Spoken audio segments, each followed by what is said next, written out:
Welcome to iDream media. So ఈరోజు మనం భారతీయం సత్యవాణి గారితో ఉన్నాము. వారితో స్పెషల్ చిట్ చాట్. అమ్మా నమస్తే. నమస్తే లక్ష్మి, బాగున్నావా? బాగున్నానమ్మా, చాలా దీపావళి శుభాకాంక్షలు. Thank you so much. మీకు కూడా చెప్పమ్మా. అంటే నేను రాగానే మీరు హోమం చేస్తూ కనిపించారు. అంటే నాకు చాలా ఆనందంగా, మనసుకి హ్యాపీగా అనిపించింది. ఇంట్లో ఎక్కడ చూసినా ఏసీలు లేవు. ఏంటి అసలు ఇది? నేను వేరే టాపిక్ అడగడానికి వచ్చాను. అసలు ఏంటి ఇంత న్యాచురల్ లివింగ్ ఏంటి అనేది ఒకసారి తెలుసుకుందాము. ఇది చూస్తేనేమో సిటీ నడిబొడ్డునుంది ఇల్లు, ఎట్లాగా? మన పూర్వీకులు ఎలా బ్రతికారు, మన ఋషులు ఎలా బ్రతికారు, ఎలాంటి జీవన విధానాన్ని మనకు అందించారు, అలాగని పూర్తిగా ఋషుల్లాగాను మనం బ్రతకడం లేదు. కానీ ఆధునిక కాలానికి అవసరాన్ని బట్టి, అవసరాలు వేరు కోరికలు వేరు కదమ్మా. అవసరాలకు సరిపడా ఉన్నప్పుడు ఇంకెందుకు కోరికల్ని పెంచుకుని అవి ఇవి పెంచుకుని మళ్ళీ దాని తర్వాత మనమే కష్టపడి మళ్ళీ తీసుకెళ్ళి రోడ్ల మీద బారేసి వాళ్ళని చూస్తూ ఉంటాను. రోడ్ల మీద ఎక్కడ చూసినా సోఫా సెట్లు వాడేసి పారేసిన తర్వాత నిండిపోతున్నాయి. ఆ డంపింగ్ యార్డ్ తీసుకొచ్చి అంతా మన గుడి దగ్గర పారేస్తున్నారు. కొనడం ఎందుకు, అలా పారేయడం ఎందుకు? ప్రకృతికి మనం ఎంత నష్టం చేకూరుస్తున్నాం. కాబట్టి ప్రకృతిని ప్రేమించాలంటే ప్రకృతికి అనుగుణంగా మనం నడుచుకున్నప్పుడే కదా. ఇవాళ మనం వదులుతూ ఉన్నటువంటి కర్బన ఉద్గారాలని రోజు పేపర్లో రాస్తున్నారు, గ్లోబల్ వార్మింగ్ అని. దానివల్లనే కదా ఈ మధ్యన వస్తున్నటువంటి ఫ్లడ్స్ అవనండి, అకాల వర్షాలు కానివ్వండి, రకరకాలుగా చవి చూస్తున్నాం కదా. ఋతుపవనాలన్నీ కూడా గతులు తప్పుతున్నాయి కదా. ఎందుకని మానవ ధర్మం గతి తప్పుతోంది కాబట్టి, ప్రకృతికి అనుగుణంగా మనం నడుచుకోవడం లేదు కాబట్టి. అందుకని మనకి మనంగా ఉన్నంతలో మనం ఒక్కళ్ళమే ఆచరిస్తే సరిపోతుందా అని మనం అనుకోకుండా, కనీసం ముందు మనం చెప్పే ముందు మనం కూడా కొంతవరకు ఆచరించాలి అనేటటువంటి నేపథ్యం మాది. అందుకని ఎక్కువగా ఆడంబరాలకి పోకుండా, ఏ ఇంటికి వెళ్ళినా ఆత్మీయత కనిపిస్తుందా, ఆడంబరం కనిపిస్తుందా? ఇవాళ ఆడంబరమే కనిపిస్తుంది. ప్రతి ఇల్లు ఒక ఎగ్జిబిషన్గా ఉంటుంది. ఒక ఇంటికి వచ్చిన అతిథులకి ఆదరణ ఇచ్చే ఇల్లుగా ఎన్ని ఉంటున్నాయి ఇప్పుడు. అది ముట్టుకో, ఇది ముట్టుకో, అది పాడైపోతుంది, ఇది వాడు షోకేసుల్లో బొమ్మలు, షోకేసులు ఉండే ఇవే కదా మనకి ఎక్కువగా తారసపడేది. ఏ ఇంటికి వెళ్ళినా ఒకళ్ళని చూసి ఒకళ్ళు పోటీ పడి సామాన్లు పోగు చేసుకుని చివరికి వెష్టపడి తర్వాత ఆ సామాన్ల మీద ఏదో ఒక రోజున విసుగు పుట్టి ఎక్కడో బారేస్తారు. అంటే విషయలంపటాల్లో పడి ఇరుక్కుపోతున్నాం మనం కదా. అందుకని మనకి పెద్దలు అందించినటువంటి జ్ఞానం ఏదైతే ఉందో, సింప్లిసిటీ. అబ్దుల్ కలాం గారు మన దీనిలో నుంచి ఆయన ఏమంటారు దాన్ని, ప్రెసిడెంట్ భవన్ ఏమంటారు, ఢిల్లీలో రాష్ట్రపతి భవన్ నుంచి బయటకు వచ్చేటప్పుడు ఏం పట్టుకొచ్చారు? 4 కోట్లు, 4 పెన్నులు, 4 పుస్తకాలు. ఏ వస్తువులు ఉపయోగించుకోవాలి ఆయన. సింపుల్గా దేనికి అంటకుండా బ్రతికారు ఆయన. లాల్ బహదూర్ శాస్త్రిజీ కూడా అంతే. కాబట్టి దానిలో లెస్ లగేజ్ మోర్ కంఫర్టబుల్ అమ్మా. ఎంత లగేజ్ మనకు తక్కువ ఉంటే అంత కంఫర్ట్గా ఉంటాం. కానీ ఇప్పుడు అట్లా ఉండలేకపోతున్నామే. అదే చెప్తున్నాక కోరికలు పెంచుకోవడంతో పెంచుకున్నది ఏమైనా రోజు రోజుకి. అందుకని అమ్మవారి నామాలో ఉంటుంది చూడు, మనోరూపేక్ష కోదండ పంచ తన్మాత్ర సాయక. చెరుకు గడతో పోల్చారు. అమ్మవారు చేతిలో ఉన్న చెరుకు గడని మన మనసుతో పోల్చారు. అక్కడ మన మనసుకు చూడు, చెరుకు గడకి కడుపులు ఎలా ఉంటాయో, ఒక్కొక్క కడుపు దగ్గరికి వచ్చేసరికి ఒక్కొక్క రుచి ఉంటుంది. వాళ్ళు ఏదో మామూలు టీవీ కొనుక్కుందాం, అది సరిపోలేదని మళ్ళీ పెద్ద ఇంచెస్, మళ్ళీ హోమ్ థియేటర్, రకరకాలుగా మనం కోరికలు పెంచుకుంటూ బంధించబడుతున్నామా లేదా? అందుకని అక్కడ ముడివేసి ఉంటుంది, అక్కడ చెరుకు గడ దగ్గర కూడా. ఆ బంధింపబడుతున్నాడు. కోరికలు పెంచుకున్న కొద్దీ బయటికి వెళ్ళిన అమ్మ బీరువా తాళం వేసానో లేదా ఇంటి తాళాలు వేసానో లేదా ఎవరైనా వచ్చేమని పట్టు, ఇదే ఉంటుంది మనకి. బంధింపబడుతున్నాగా. అది ఏమీ లేనప్పుడు, అన్నీ వదులుచుకుంటూ ఉన్నప్పుడు దేనికి బంధింపబడంగా ఉన్నంతలో హాయిగా తృప్తిగా బ్రతకగలగడం అనేది మన జీవన విధానం. అందుకే పాల్ బ్రంటను భారతదేశం చూడాలని వస్తూ ఉన్నప్పుడు అక్కడ ఎవరో చెప్పాడు టైంకి, నువ్వు భారతదేశాన్ని చూడాలి అని అనుకుంటే కలకత్తాలోను, హైదరాబాద్లోను, చెన్నైలోను, ఢిల్లీలో కాదు, యోగుల కుటీరాలకు వెళ్ళి చూడు, భారతదేశం ఏంటో నీకు అర్థమవుతుంది అన్నట్టు. అంటే మనది భోగభూమి కాదు, మనది యోగ భూమి. ఇప్పుడు మారిపోయింది, అయితే మొత్తానికి మారిపోయింది కదా. ఇప్పుడు మారిపోయిందిగా పూర్తిగా. ఇవాళ అసలు మన భారతీయులు మనం గర్వంగా చెప్పుకునే మనం ఇవాళ ఒక రకంగా సిగ్గుపడాల్సి వస్తుంది, బాధ కలుగుతోంది. ఊరికే గొప్పలు చెప్పుకుంటున్నాం, సారే జహాం అచ్చా మేరా భారత్ మహాన్ చెప్పుకుంటున్నాం. కానీ ఎలా ఉంటున్నాం ఇవాళ? నిజంగా నేను చూస్తున్నాను, రీసెంట్గా నేను వెళ్ళి చూసి వచ్చినప్పుడు నాకు తెలిసింది ఏంటంటే పాశ్చాత్యులు ఎంత చెడిపోలేదమ్మా. వాళ్ళ విధానాలు చాలా బాగుంది. చక్క చూసిన వాళ్ళని చక్క అందంగా పలకరిస్తారు. ఎవరైనా you're so pretty, you're so beauty, how are you అంటూ చక్క పలకరిస్తున్నారు. మే హెల్ప్ యూ అని అడుగుతారు. చక్క చిరునవ్వుతో నవ్వుతూ ఉంటారు అందరినీ. ఇక్కడ అలాంటివి వాళ్ళు ఒక కమిట్మెంట్తో పని చేస్తారు, సమయపాలన పాటిస్తారు. మరి అవన్నీ ఉన్నాయి, అవి ఎందుకు నేర్చుకోమను? ఎవరన్నా కొంచెం హైక్ వెళ్తుంటే వాళ్ళని ఎట్లా మనం దింపాలని చూస్తూ ఉంటాం ఇక్కడ కదా మ్యామ్. బాగా అంటేమ్మా బ్రిటిష్ వాళ్ళు అంతకుముందు ఇంకా ఎవరెవరు వచ్చి పరిపాలించిన వాళ్ళంతా వదిలిపెట్టినవన్నీ కూడా అంటుకట్టుకున్నాం వాటినే మనం అనుసరిస్తున్నాం. వాళ్ళ కళ్ళజోళ్ళని చూస్తున్నాం. వాళ్ళు ధరించినవి మనం కూడా ధరిస్తున్నాం. కాబట్టి మన భావజాలంలో దారిద్ర్యం ఏర్పడింది. భావదారిద్ర్యం అంటారే, అది బాగా వచ్చేసి ఆనాడు తెల్లవాడు నల్లవాడిని పీడిస్తే ఇవాళ భారతీయుడిని పీడించుకుంటున్నాడు. ఎవరో మనల్ని ఇచ్చేసారని అన్ని మతాల వాళ్ళు తిట్టుకుంటాం, కానీ మనకి మనమే ద్రోహం చేసుకుంటున్నాం. మన ధర్మాన్ని మనమే నాశనం చేసుకుంటూ ఎవరో వస్తున్నారని చెప్పి అనవసరపు ఆవేశపు రెచ్చిపోవడాలు, కేకలేయడాలు మొదలైంది. మనకి మనమే, ఎవరూ కాదు. అమ్మ మీరు అన్నట్లుగానే చూస్తే ఈ మధ్యకాలంలో ఏదైనా ఫంక్షన్లు జరిగితే ఆడంబరాలు, షోకులు ఇవే ఎక్కువయ్యాయి, కానీ ఆప్యాయంగా పలకరించుకోవడం ఎక్కడా లేదు.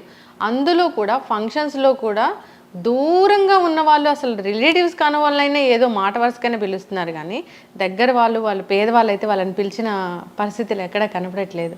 అది అవమానం చాలా. అంటే ఒక ఎగ్జిబిషన్ లాగా ఒక షో ఆఫ్ అయిపోయిందమ్మా. ఆప్యాయతలకి ఏనాడో తిలోదకాలు ఇచ్చేసేసారు. ఒకప్పుడు వివాహాలు జరిగిన బంధువుల ఇంట్లో ఒక నెల రోజుల ముందుగా వచ్చి ఒక సరసాలు ఆడుకుంటూ పిండి వంట, మా అందరి పెళ్ళిళ్ళప్పుడు మేము చూసినాయి. మేనమామల భార్యలు ముందుగానే రావడం, పిండి వంటలు చేయడం, ఒడియాలు పట్టడం, ఇంటికి చక్కగా రంగులు వేసుకోవడం, తీర్చిదిద్దుకోవడం, మళ్ళీ పెళ్లి కూతురు చేయడానికి నాన్నమ్మలో, బాబాయిలో, పెదనాన్నలో మళ్ళీ తీసుకుని వెళ్ళడం. అసలు ఆ ప్రేమలో ఆ ఆప్యాయతలు ఇప్పుడు లేవు. అమ్మాయికి కూర్చోబెట్టి వెళ్ళేటప్పుడు కూడా చక్క మంచి చెడు చెప్పడం. అమ్మ మేమందరం కూడా కొత్తగా పెళ్ళయిన తర్వాత అందరం కూడా ఆటుపోట్లు ఎదుర్కొన్న వాళ్ళమే. ఎందుకంటే 2 రకాల కుటుంబాల సంబంధం కుదుర్చుకున్నప్పుడు రకరకాల అలవాట్లు ఉంటాయి, స్వభావాలు ఉంటాయి. వాటన్నింటిని ఎదుర్కొని కొద్ది రోజులు ఓపిక పడితే చూడు బ్రహ్మాండంగా ఓర్చుకుంటే ఓరుగలు లభిస్తుందమ్మా అని చెప్పేవారు. ఇవాళ లేదుగా. ఎంత మటుకు ముందే ఫోటోషూట్స్, డేటింగ్లు, రకరకాలైనటువంటి కొత్త వింతలన్నీ వచ్చేసాయి. ఆ అక్షతలు వేసేటప్పుడు కూడా వెళ్ళిన వాళ్ళు చాలా దూరాల్లో పెట్టేస్తున్నారు కదమ్మా. ఇప్పుడు ఇంకేంటి డెస్టినేషన్ ఏమంటారు, డెస్టినేషన్ వెడ్డింగ్స్. అందుకే మన డెస్టినీ ఇలా తగలబడుతుంది. ఆ డెస్టినేషన్ వెడ్డింగ్స్ అని ఇక్కడ దూర ప్రాంతాల్లో పెట్టడం, అక్కడికి వెళ్ళి 4-5 రోజులు రావడం. అమ్మాయికి అబ్బాయికి చక్కగా ఏది పంచల్ ఫంక్షన్స్ అని హాఫ్ శారీస్ ఫంక్షన్ అని పెడతారు. చివరికి హాఫ్ శారీ వేసుకోదు. ఆ ఫంక్షన్ పెట్టినప్పుడు కూడా మెహందీ ఫంక్షన్స్, కాక్టైల్ పార్టీస్. నువ్వు సంపాదించిన సంపదను ఖర్చు పెట్టడానికి ఎన్ని మంచి పనులు లేవు? అవును, బోలెడున్నాయి కదా. వాటన్నింటికీ మనసు రాదు. వీటికి మాత్రం విపరీతంగా ఖర్చు పెడితే మిగతా వాళ్ళలో అసూయాద్వేషాలు ఎవరు ప్రబలింపజేస్తున్నారు? మనం కాదా? కాబట్టి ఈ అవలక్షణాలన్నీ కూడా కలియొక్క లక్షణాలమ్మా. ఇవన్నీ కూడా మనకి బాగా ప్రబలుతున్నాయి. ఇవన్నీ కొంత నివారించుకుంటే సమాజం అంతా ఆరోగ్యంగా ఉంటుంది. అయితే మహిళలు తమ ఆరోగ్యం గురించి తాము పట్టించుకోవట్లేదు. కొవ్వొత్తిలాగా కరిగిపోతూ ఉన్నారు, కానీ వాళ్ళ ఆరోగ్యం గురించి పట్టించుకోకుండా ఇంటిల్లిపాది ఆరోగ్యం గురించి పట్టించుకుంటూ ఉన్నారు. ఇప్పుడు రకరకాల క్యాన్సర్లు అనేవి వస్తున్నాయి. ప్యాడ్స్ వాడితే క్యాన్సర్ వస్తుందని చెప్తూ ఉన్నారు. బ్రెస్ట్ క్యాన్సర్ వచ్చింది, అది ఎప్పుడో లేట్ స్టేజ్లో తెలిసింది అని చెప్తూ ఉన్నారు. ఇవన్నీ కూడా ముందుగా గమనించుకునే పరిస్థితి ఉంది ఉమెన్కి. అంటే ఉమెన్ అంటే ఇలాగే ఉండాలా? తన గురించి తాను పట్టించుకోకుండా అందరి గురించి పట్టించుకుంటూ తాను ఇలా కరిగిపోవాలనేది మన శాస్త్రంలో. అమ్మా చాలా వింత ప్రశ్న, తమాషాగా ఉంది. మంచి ప్రశ్నే వేసావు. మొత్తానికి నీకు ఈ విషయం తెలియాలి కాబట్టి. అసలు విమెన్ అనేది తనను గురించి తాను పట్టించుకుంటే సమాజం నిలవదమ్మా. తనను గురించి తాను పట్టించుకోకపోవడమే ఆవిడ గొప్పతనం. విన్నావా? అందుకని ఆరోగ్యంగా జీవించగలుగుతుంది. తనను గురించి తాను పట్టించుకుంటూ ఇతరులను పట్టించుకోకపోవడం మానసిక ఆరోగ్యం చెడిపోతుంది. తాను ఎప్పుడూ కూడా ఉదయం లేచిన అందరికంటే ముందు ఎవరు లెగుస్తారు ఇంట్లో? మన అమ్మ. అంతేనా? అందరికంటే ఆఖరిగా పడుకునేది ఎవరు? అమ్మే. ఎవరినెవరిని చూసుకుంటోంది? బిడ్డల్ని, భర్తని, పెళ్లి కుటుంబాన్ని అలా పాలించుకోవడంలో వాళ్ళకి ఆనందం ఉంది. ఆవిడ అంటే పూల సంఖ్యలను ఆవిడకి వేసుకుంది, ఎవరో వెయ్యలా. పూల సంఖ్యలు అవి తనకు తానే బంధించుకుంది తనను తాను ఆ ప్రేమలో. అటువంటి హార్మోన్స్ స్త్రీకి భగవంతుడు సృష్టికర్తే పెట్టాడు. అలా ఉండాలి. ఆ ప్రేమించకుండా ఉండలేని తనాన్ని, చెయ్యకుండా ఉండలేని తనాన్ని, వండి పెట్టకుండా ఉండలేని తనాన్ని భగవంతుడు స్త్రీకి ప్రసాదించాడు. కాబట్టి ఆవిడ పూజనీయురాలు అయ్యింది, ఆరాధనీయురాలు అయ్యింది. అందుకని స్త్రీలకు పూజ చేశారు, కానీ ఎక్కడన్నా పురుషులకు పూజ చేశారా? సువాసిని పూజ, కన్యా పూజ మన దసరా నవరాత్రులలో పురుషుడికి ఎక్కడ చేయలేదు. ఎందుకని స్త్రీలకు పూజ చేశారు? అందుకని సగటు స్త్రీ ఎప్పుడూ కూడా తన గురించి తాను ఆలోచించుకోదు. ఇప్పుడు చూడు, మేమందరం మాకు అందరూ అలవాటు. ఇంట్లో ఎప్పుడైనా ఆఫీస్ మీదే క్యాంప్ మీద భర్త ఊరెళ్ళాడు అనుకో, తన కోసం తను ఎప్పుడైనా వండుకుంటుందా? ముందే ఆయన లేరు కదా, ఏదో పచ్చడో మజ్జిగో వేసుకుని తినేసి కాలక్షేపం చేసేస్తుంది. ఎవరి కోసం చేస్తుందా వంట? అది బిడ్డల కోసం, భర్త కోసం. అంతే.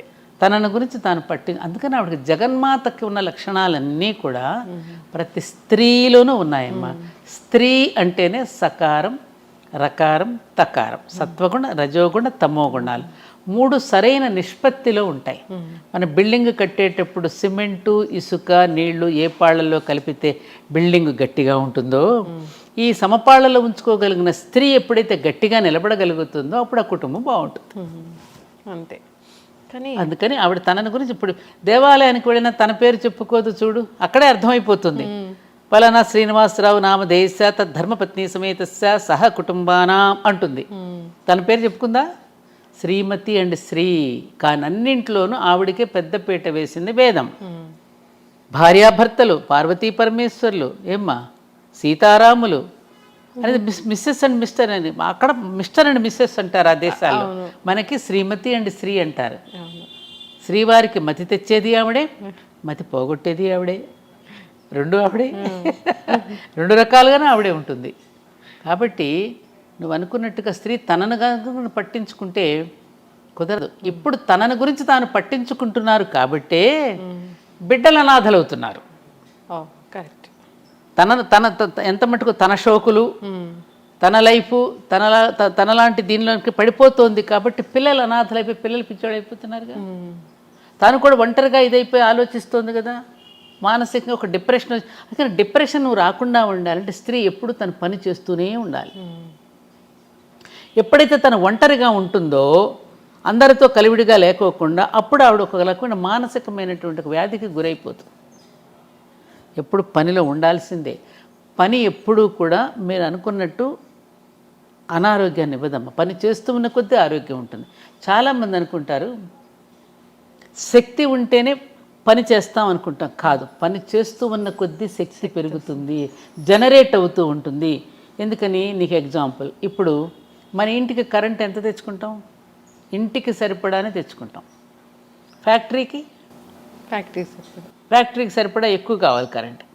అలాగే మనం బాగా పని చేస్తూ ఉన్న కొద్దీ, ఫ్యాక్టరీ అంత పని చేస్తూ ఉన్న కొద్దీ ఆ మహాప్రాణం నుండి మనకు ప్రాణశక్తి ఎప్పుడు ప్రసారం అవుతూ ఉంటుంది. ఈ సూక్ష్మం తెలిస్తే మనకి నిరంతరం పనిచేసి ఆరోగ్యంగా ఉంటాం. ఇందాక నువ్వు అన్నావు చూడు, తల్లి పిల్లలకి చాలా చిన్నప్పుడే బ్రెస్ట్ క్యాన్సర్స్ ఏమైనా వస్తున్నాయని. బ్రెస్ట్ క్యాన్సర్ రావడానికి అస్సలు కారణం ఏమిటంటే మెయిన్ బిడ్డలకి పాలు ఇవ్వకపోవడం వల్ల. నువ్వు ఎప్పుడైతే తల్లి పిల్లలకి 1 సంవత్సరం పాటు పాలు ఇస్తుందో వాళ్ళకి క్యాన్సర్ రాదు. ఈ మధ్య ఏ తల్లి కూడా బిడ్డలకి పాలు ఇవ్వడానికి ఇష్టపట్టలేదు, బిడ్డలను కనడానికి కూడా ఇష్టపట్టల్లా. అందం పోతుందని, శ్రమ అని, నొప్పులు భరించలేమని, ఓపిక లేదని, ఓర్పు లేదని, రకరకాల అద్దె గర్భాలు కూడా తీసుకుని పిల్లల్ని కనేటటువంటి ఒక దారుణమైనటువంటి పరిస్థితికి మనం వచ్చేసాం. అందుకని తనను ఆ పని చేయడం వల్ల ఆమె ఆరోగ్యం చెడిపోవటంలా, మనం అనుసరిస్తున్న విధానాల వల్ల ఆరోగ్యం చెడుతోందేమో తప్ప, ఆమె నిరంతరము పని చేస్తూ ఉన్న కొద్దీ ఆవిడ ఆరోగ్యవంతంగా ఉంటుంది. మానసికంగా కూడా ఆవిడ ఆనందపడుతుంది. ఆనందమే ఆరోగ్యం. అంటే మేమంతా అలా చేసుకున్న వాళ్ళమేగా. మా అమ్మలు, మా అత్తగారులు వాళ్ళందరూ కూడా నిరంతరం బిడ్డల కోసం, భర్త కోసం పని చేసి వాళ్ళందరూ అలసిపోయి అలసటలోనే ఒక ఆనందాన్ని పొంది పనిలోనే విశ్రాంతిని పొందిన వాళ్ళు. ఇవాళ ఏది ఇప్పుడు చేస్తున్నటువంటి ఆధునిక యువతలు చేసే ఉద్యోగాలు కొంత స్ట్రెస్కి గురవుతున్నారు.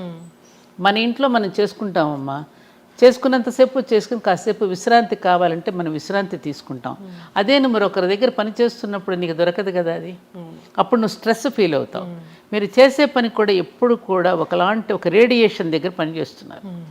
ఇప్పుడు ఎక్కువగా సాఫ్ట్వేర్ ఉద్యోగాలు అలాగే కెమెరాస్ ముందు చేసేటప్పుడు తప్పనిసరిగా ఆ రేడియేషన్ వల్ల మీకు ఒక ఇరిటేషన్ వస్తుంది.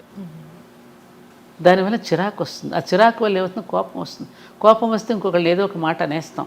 ఆ మాట వల్ల తగువులు ఆడుకుంటాం, గొడవలు జరుగుతాయి, సంఘర్షణలు. దానివల్ల ఆరోగ్యాలు అంటే ఏమిటి, మనకు మనం తెచ్చిపెట్టుకున్నటువంటి బాధల వల్ల ఎక్స్ట్రా వర్క్స్ వల్ల మనం బాధపడుతున్నాం తప్ప మన సహజంగా జీవించే విధానంలో మాత్రం ఎక్కడా కూడా ఒత్తిడి లేదు. కానీ ఇలా అవసరం కదా, ఏం అవసరం, జాబులు చేయాల్సిన పరిస్థితి అవసరం కదా. ఎలా అవసరం అంటావు, ఎలా? ఈ కల్చర్ మారిపోయింది. ఖచ్చితంగా అందరితో పాటు మనం వెళ్ళాలి. సో మంచి వెళ్ళకపోతే ఏమవుతుంది, అందరితో పాటు వెళ్ళకపోతే వెక్కిరిస్తారా, మనం ఆర్థికంగా స్థిరంగా ఉండలేము, ఆర్థికంగా దృఢంగా ఉండలేము. ఇందాక నేను చెప్పాను చూడము, ఆర్థికంగా స్థిరంగా అంటే ఒకప్పుడు పురుషుడు సంపాదించి బయట పని చేసుకుని వస్తే స్త్రీ ఇంట్లో కష్టపడేది. ఆయన వచ్చేసరికి ఇంట్లో కష్టపడేది. ఈ రెండు ఆయన బయట కష్టపడితే ఇప్పుడు ఇంట్లో కష్టపడిన కుటుంబాలన్నీ ప్రశాంతంగా వెళ్ళిపోయాయి. ఇప్పుడు ఎప్పుడైతే ఇద్దరం కష్టపడదాం బయటకు వెళ్ళిపోయానని అనుకున్నప్పుడు ఏమవుతుంది, పిల్లలు నలిగిపోతున్నారు. అవునా కదా, అవునా కదా. మరి పిల్లల్ని స్కూల్కి పంపాలి. మరి ఇంటా బయట కూడా నెగ్గుకు రాగలిగిన సామర్థ్యం ఎంతమందికి ఉంటుంది? బయటకు వెళ్తే కొన్ని అవమానాలు ఉంటాయి, ఆఫీస్కి వెళ్తే. పైగా ఆడపిల్లలకి బయటకు వెళ్ళినప్పుడు రకరకాలైనటువంటి అవమానాలు ఉంటాయి, రకరకాల సమస్యలు ఉంటాయి, సమాజం రకరకాలుగా చూస్తుంది, రకరకాలుగా దాడులు ఉంటాయి. నేను నోరు విప్పి చెప్పనక్కర్లేదు మీకు ఇవన్నీ. వీటన్నింటి ఒత్తిడుల వల్ల ఇంటికి వచ్చి కాన్సన్ట్రేట్ చేసి ఇంట్లోనూ పని చేయలేదు, బయటకు వెళ్తేనేమో ఇంట్లో పిల్లలు ఏం చేస్తున్నారు, పాపం తిన్నారు, ఇవన్నీ ఆలోచనలు ఉంటాయి. అప్పుడు మానసికంగా ఒత్తిడికి గురవుతుంది. ఎందుకంత ఒత్తిడికి గురవ్వాలి? ఉన్నంతలోనే తృప్తిగా బ్రతుకుదామండి అనేటువంటి రోజులు పోయాయి. ఇప్పుడు మనం ఉన్నంతలోనే తృప్తిగా బ్రతుకుదామండి. తలంబరాలు పోసుకునేటప్పుడు అదేగా ఒప్పందం చేసుకున్నాం మనం. మీరు తెచ్చిన సంపాదనలో వివేకంతో ఖర్చు పెట్టుకుని ఇద్దరం హాయిగా బ్రతుకుదామని వెంటనే తలంబరాలు పోసుకుని ఒప్పందం కుదుర్చుకున్నారు పెళ్ళినాడు. మళ్ళీ ఇద్దరం సంపాదించాలని ఇద్దరు ఎందుకు బయటకు వెళ్ళాలి? ఇవాళ చూడు, ఇద్దరు సంపాదించాలనుకుని ఇప్పుడు ఐటీలో చేస్తున్నారమ్మా. నేను చూస్తున్నాను చాలా కుటుంబాలు కేసులు వస్తున్నాయి, చాలామంది దగ్గర కేసులు వస్తున్నాయి. ఇద్దరు తగులాడుకోవడమే, నాది సంపాదన నీది సంపాదన. ఆ ఈవీఎంలు కట్టుకోలేక వాళ్ళతో పోటీపడి కారులు కొని మళ్ళీ బంగళాలు కొనుక్కుని రకరకాలుగా ఈవీఎంలు కట్టుకోలేక మళ్ళీ చిరాకు పడి గొడవ పడి రకరకాలుగా డైవర్స్ దాకా వెళ్ళిపోతుంది చివరికి. ఇవన్నీ వాస్తవాలా కాదా? వాస్తవం. నేననేది ఏమిటంటే, ఎవరో ఏదో అనుకుంటారని, మన డబ్బులు లేకపోతే, మన బంగళాలు కారులు లేకపోతే మనల్ని చిన్నచూపు చూస్తారేమోనని అనే దాంట్లో నీ జీవితం నలిగిపోతుంది కదా అంటున్నాను నేను. ఎందుకు చక్కని చదువులు అందించాలని వెళ్తున్నారేమో. ఏది చక్కటి చదువు? కాన్వెంట్లోనా? అది చక్కని చదువు అని ఎలా అంటే, వాడు ఏసీ రూమ్ పెట్టేసి ఒక మంచి బ్యాన్ పంపించేసి వాడు మంచి బుద్ధులు నేర్పిస్తున్నాడని నమ్మకం మీకుందా? ఉంటే ఇలా ఎందుకుంటుంది సమాజం? నువ్వు చదువుకుంటున్నావుగా, నువ్వు కూర్చుని ఎందుకు చెప్పుకో నీ బిడ్డలకు నీ చదువు. నువ్వు బాగా నీ బిడ్డలకు చదువు చెప్పుకుంటావని కదా నిన్ను చదివించింది. నువ్వు వాళ్ళని ఎవరో వదిలేసి నువ్వు ఎక్కడికో పోవడం ఎందుకు? మరి నీ పిల్లలకి ఎవరు పట్టించుకుంటారు? మా అత్తగారు అంటూ ఉండేవాళ్ళు ఎప్పుడు, నీ ఒంటి మీద బట్టలకి నీకు శ్రద్ధ లేక చాకలికి వేస్తే అంత శ్రద్ధగా ఎందుకు ఉతుకుతాడే అనేది. ఆమెకు ఎవరో చెప్పారో మా అత్తగారు ఎప్పుడు నాతో అనేది. మన బిడ్డల మీద మనకు శ్రద్ధ లేకపోతే బయట వాళ్ళకి ఎందుకు ఉంటుందమ్మా? మహిళకి ఆర్థిక స్వాతంత్ర్యం అవసరమే కదా మ్యామ్. మరి ఎప్పుడు ఉందమ్మా? అసలు ఈ దేశంలో స్త్రీకి ఉన్నంత ఆర్థిక స్వాతంత్రం ఏ దేశంలో ఏ స్త్రీకి ఏ రకమైన స్వాతంత్రము లేదు. కొంతమంది చేసినటువంటి దాన్ని సమాజానికి మొత్తానికి మనం కట్టొద్దు. అసలు తీసుకొచ్చి ఆవిడ చేతికే ఇస్తాడన్నీ. మా అమ్మలందరూ బ్రహ్మాండమైనటువంటి వాళ్ళ బడ్జెట్ కానీ వాళ్ళ ప్రణాళిక కానీ వాళ్ళు ఎంత బాగుండేవారు వాళ్ళందరూ. ఏముంది వాళ్ళ దగ్గర? వాళ్ళేం బయటికి వెళ్ళి ఉద్యోగాలు చేయలేదే. పండగలకు బట్టలు కొనే దగ్గర నుంచి మనకు చేసేటువంటి పిల్లలకు నగలు చేయించే దగ్గర నుంచి అందరూ ఆర్థిక స్వాతంత్రం స్త్రీలదే. స్త్రీ చేతికే ఇచ్చాడు. స్త్రీ నిండా దింపుతున్నాడు పురుషుడు సంపాదించింది. నువ్వు నగలు పెట్టుకుంటున్నావు, పట్టుపట్టు చీరలు కట్టుకుంటున్నావు అంటే ఎవరు తెచ్చింది? అదంతా పురుషుడు సంపాదించి తెచ్చి నీ ఒంటి నిండా నింపడంలా. అండర్స్టాండింగ్, అహంకారం, నేను నాది అనేటటువంటిది ఎప్పుడైతే వచ్చిందో అప్పుడు ఈ ఘర్షణలన్నీ వస్తున్నాయి. మనది, ఇది మన కుటుంబం, మన సంసారం, మనం ఆలోచించుకుందామని అనుకున్నప్పుడు గొడవలు రావు. అందుకనమ్మా స్త్రీ తనను గురించి తాను ఏనాడు పట్టించుకోదు. అది ఎవరో పట్టించుకోవాలని కూడా తాను ఎప్పుడు ఇందాక చెప్పిన పూల సంకెళ్ళు తానే వేసుకున్నది. ఆవిడకి అందులో ఆనందం ఉంది, తినిపించడంలో, వండి పెట్టడంలో. చూడు, ఎవరింటికన్నా వెళ్ళి నువ్వు గబుక్కను పరిగెత్తేది ఎవరి ఇంటికి బంధువులు వస్తే, అన్నయ్య గారు అలా కూర్చోండి, మీరు పేపర్ చూస్తూ ఉండండి, టిక్కులు చేసుకొస్తానని చేయి గడుక్కుని గబగబా తను తినే ఆహారం కూడా అక్కడ వదిలేసి గబగబా వంట చేసి పట్టుకొస్తుంది. అది పురుషుడు ఎందుకు చేయలేడు? అలాంటి హార్మోన్స్, అలాంటి మానసిక స్థితి. స్త్రీని సన్నివేశాలే నిలబడతాయి జీవితంలో. పురుషుడునేమో ఎవరో నేర్పిస్తే నేర్చుకుంటాడు. స్త్రీకి ఒకరు నేర్పించనక్కర్లా.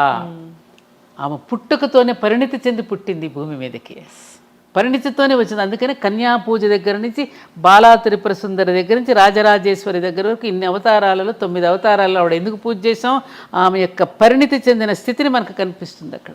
పుట్టినప్పటి నుంచే ఎలా పరిణితి చెందుతూ పరిణామక్రమంలో ఆవిడ ఎలా ఎదిగిందో చూపించడానికి ఆ 9 రోజులు మన దేవీ నవరాత్రులలో అమ్మ యొక్క గొప్పతనాన్ని మనం చూపించుకున్నాం. అదే అసలు రియల్ విమెన్స్ డే అమ్మా.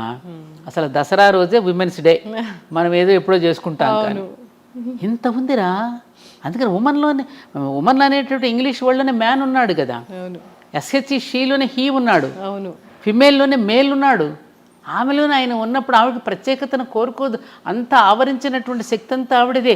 యాదేవి సర్వభూతేషు శక్తి రూపేణ సంస్థిత, మాతృరూపేణ సంస్థిత, దయారూపేణ, లక్ష్మీ రూపేణ, జాతి రూపేణ, నిద్రారూపేణ, క్షుధారూపేణ. ఆకలి రూపంలో ఉన్నది ఆవిడే, నిద్ర రూపంలో ఉన్నది ఆవిడ. అందుకే నిద్రాదేవి అంటాం మనం. నిద్రాదేవి ఒడిలోకి జారుకున్నాడండి అంటాం. సేద తీర్చేది ఆవిడే, లయకర్త్రి ఆవిడే, పోషణకర్త్రి ఆవిడే, సృష్టికర్త్రి ఆవిడే. అంతటా ఆవిడేనమ్మా. తన యొక్క శక్తిని తాను తెలుసుకోలేక పాపం బాధపడుతోంది. ఆమె యొక్క శక్తిని నువ్వు జాగృతం చేస్తే, ఆవిడేమిటో ఆవిడికి తెలియచేస్తే, అలా తెలియచేయబడే వీళ్ళందరూ కూడా ఆయుధాలు ఇచ్చారు. అందుకని ప్రతి పురుషుడు కూడా ఆమె యొక్క శక్తిని గుర్తించి తగినటువంటి ప్రోత్సాహాన్ని ఇస్తే ఆవిడ చేయలేనిదేది లేదు. అందుకనే దేవతలందరూ కూడా తల ఒక శక్తిని ఇచ్చారంటే ఏమిటి? తల ఒక రకంగా ఆమెకు సహకారం అందించారు. అలాగే కుటుంబంలో భర్త కానీ, మామగారు కానీ, మరుదులు కానీ, బావగారులు కానీ, తన పిల్లలు కానీ తలొక రకంగా అమ్మకు కనుక సహకరిస్తే ఆవిడ చేయలేనిదంటూ లేదు. మన ఇంట్లో పెళ్ళిళ్ళు జరుగుతున్నప్పుడు మనం చూస్తున్నాం, అప్పటికప్పుడే మేళా మోగుతూ ఉంటుంది. అమ్మ నా పంచె ఎక్కడ పెట్టామంటాడు ఒకడు వచ్చి, అమ్మ నా లంగా ఎక్కడ పెట్టామని కూతురు అడుగుతుంది. భర్త వచ్చి నా ప్యాంట్ ఎక్కడ పెట్టామంటాడు. హడావుడు ఉండండిరా, నాకు ఏమన్నా 10 చేతులు ఉన్నాయట్రా అంటుంది. ఉన్నాయి కాబట్టి నేను అడుగుతున్నావు అమ్మా అంటారు వాళ్ళు. అన్ని రకాలుగా అందించేస్తుంది అందరికీ కూడా. మరి ఎవరిది, ఎక్కడి నుంచి వచ్చింది శక్తి? ఆ జగన్మాతే ఆవిడ. అందుకని నేనేమంటానంటే ఇప్పుడున్నటువంటి ఆధునిక యువతులకి వాళ్ళల్లో ఉన్నటువంటి ఆ శక్తిని ఒక్కసారి జాగృతం చేస్తే వాళ్ళు వండర్స్ చేస్తారు. వాళ్ళ సునీత విలియమ్స్ గురించి వింటున్నాం.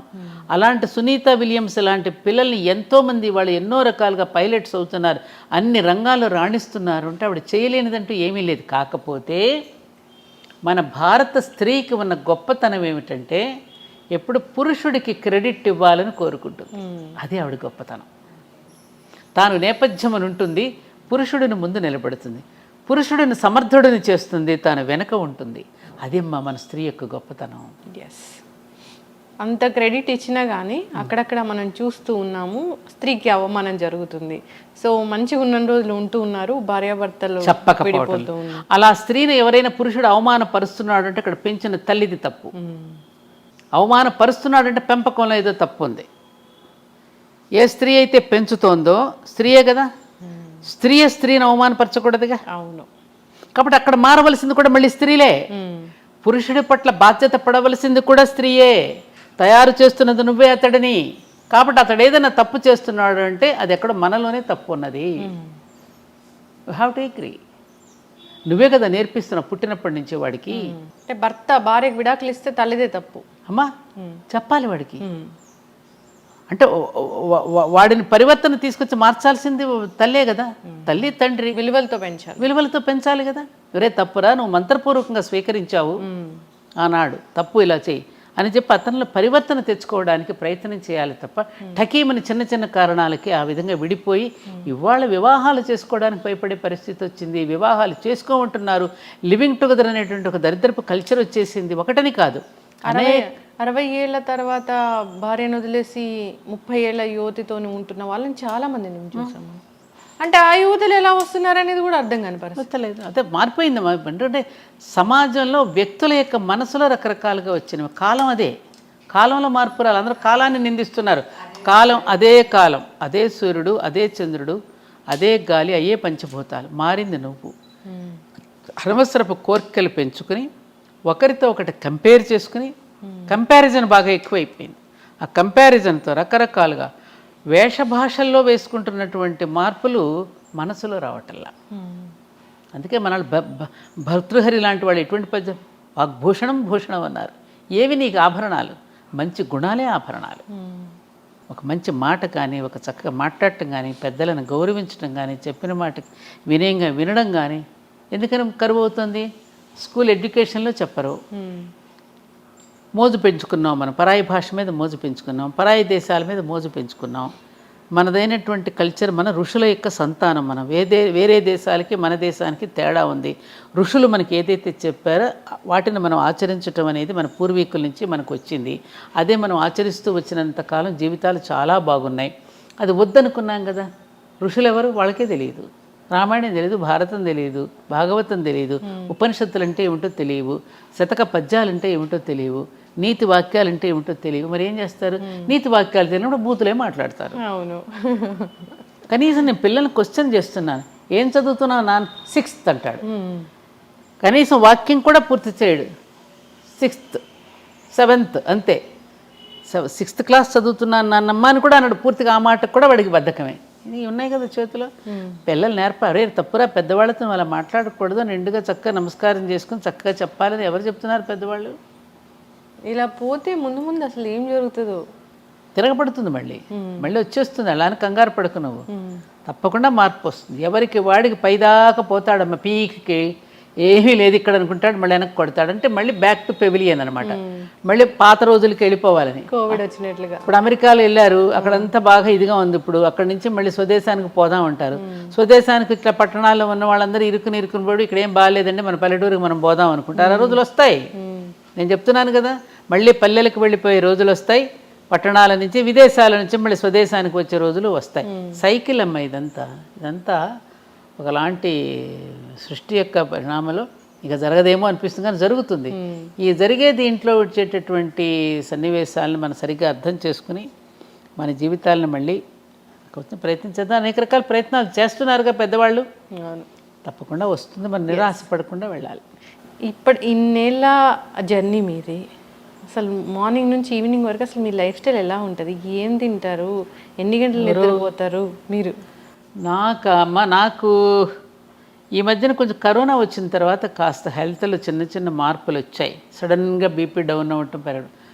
మెడిసిన్స్ ఏం పెద్దగా వేసుకొని మార్నింగ్ ఒక థైరాయిడ్కి ఒక 25 టాబ్లెట్ మాత్రం వేసుకుంటాను, 20 mg. ఇంకా వేరే మాత్రలు ఏమీ లేవు. ఎక్కువ సమయం నేను కొంచెం ధర్మపురి క్షేత్రంలో అప్పుడప్పుడు అక్కడికి వెళ్ళి కార్యక్రమాలు నిర్వహించుకోవడం. ఎక్కడైనా విద్యార్థులు స్కూల్స్కి కాలేజెస్కి పిలిస్తే ఎక్కువగా అప్పుడు నా ప్రయాణం అంతా విద్యార్థుల మధ్యనే కదా, అలా వెళ్తూ ఉండేదాన్నమ్మ.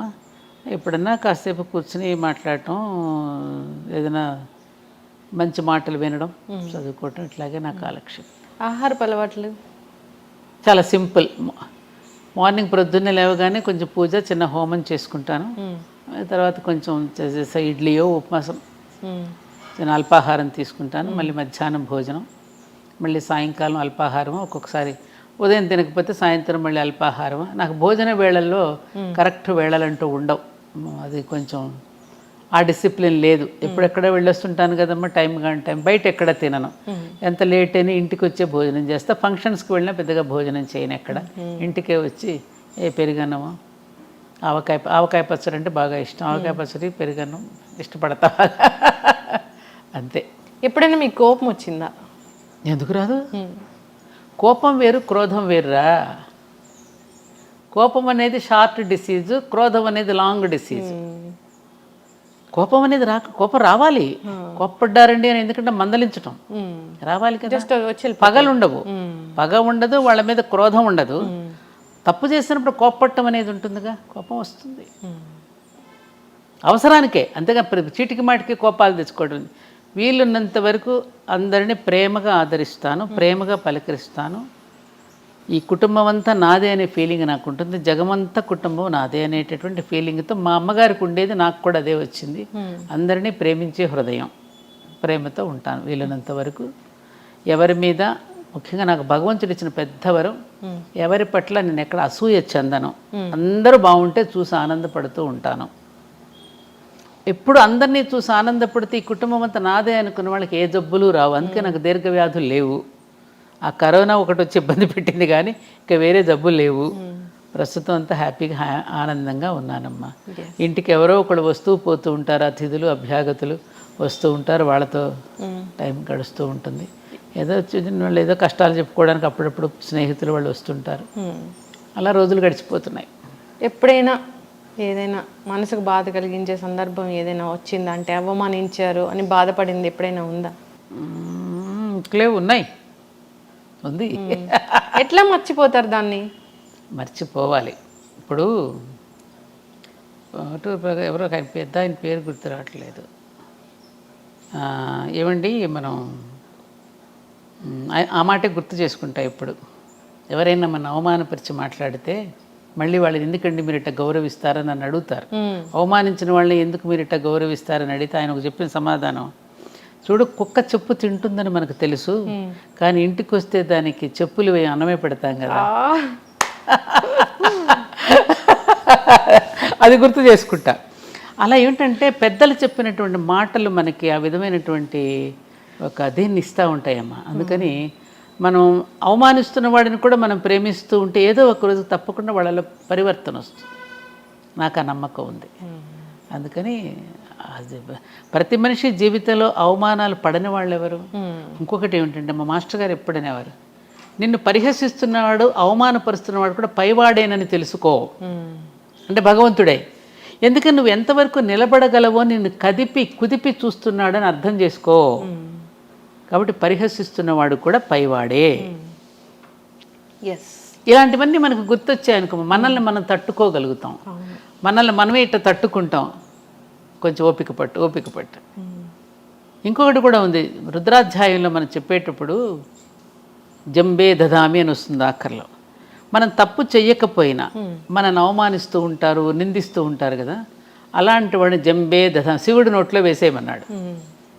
ఆ మంత్రం అనాలా? అట్లా మంత్రం ఉంది అధ్యాయంలో, పూర్తి మంత్రం నేను సడన్గా గుర్తు రావట్లేదు, కానీ ఆఖరిలో జంబే దధామి అని అంటాడనమాట. నేను తప్పు చెయ్యకపోయినా నన్ను అవమానించాడు అనుకో, ఇంకా నేనేం చేస్తాను? మన పెద్దవాళ్ళు మామ వాడు పాపం వాడే అనుభవిస్తాడులే అంటాం కదా, అలా అనమాట. జంబే దధామి. నిజంగానే అనుభవిస్తారా? ఎప్పుడో డెఫినెట్గా ఈ మధ్యకాలం కొంచెం తొందరగా పెంచాడు. ఆయన కూడా బాగా ఎక్కువైపోయినాయి కేసుల పైన. అందుకని ఈ మధ్యన కొంచెం చిత్రగుప్తుడికి చెప్పినట్టున్నాడు, రే చాలా పేరుకుపోతున్నాయి, సుప్రీంకోర్టులో కూడా అలా తొందరగా కేసులు తొందరగా క్లియర్ చేస్తే బాగుండు. ఇక్కడ చేయటం లేదు కానీ పైవాడు మాత్రం ఈ మధ్యన కొంచెం వేరే సెక్షన్ పెట్టి ఇప్పటికిప్పుడే అనుభవించేటట్టు చేస్తున్నాడు. ఈ చోట కర్మ ఈ చోటే, ఈ రోజే చేస్తున్నాడు. మొదలు పెట్టాడు కొంచెం అక్కడ కొత్త జీవో పెట్టాడు యమధర్మరాజు కూడా. కర్మలు చేసే వాళ్ళు కూడా నిజంగా వెనకాడకుండా ఏమవుతుంది చేస్తే. ఇంకా ఇదొకటి ఉంది, చెడ్డ పనులు చేసిన వాళ్ళకే మంచి జరుగుతుందని, మంచి చేసే వాళ్ళకి ఎప్పుడు కష్టాలు ఉంటాయని. అంటే ఈ పరిపాలిస్తున్నది కలిపురుషుడు కదమ్మా. ఇప్పుడు కలిపురుషుడు చెడ్డవాళ్ళకి బాగా దోహదం చేస్తాడు, చెడు పనులు చేయటానికి మరింతగా దోహదపడతాడు కలి. ఇప్పుడు కలిపురుషుడు పరిపాలనలో ఉన్నాం మనం, ఇది కలియుగం కదా. మంచి వాళ్ళందరికీ ఒకటేం చెప్పాడు, భగవన్ నామస్మరణ. మంచి వాళ్ళ జోలికి రాలేడు కలిపురుషుడు. అట్లాగే నిబద్ధతతోనూ అలాగే నియమనిష్టలతో ఉన్నవాడిని కలి దరికి కూడా చేరలేడు. సీతాదేవి కనుక గడ్డి పరక వేస్తుంది చూడు, రావణాసురుడు తన దరికి చేరకుండా. అలా ఆ మంత్రం ఏదైతే ఉందో నామ, ఇప్పుడు ఆమె రాముడిని స్మరిస్తూ ఉంటుంది కదా సీతమ్మ, అందుకని గడ్డి పరక అడ్డం పెడుతుంది. అలాగే ఎప్పుడు కూడా భగవన్నామ స్మరణలో ఉన్నటువంటి వాళ్ళని కలిపురుషుడు ఏమీ చెయ్యలేడు. అందుకని కలవు కేశవ కీర్తన, కలియుగంలో ఒక భగవన్నామ స్మరణ ఒక్కటే శరణ్యం మనకి.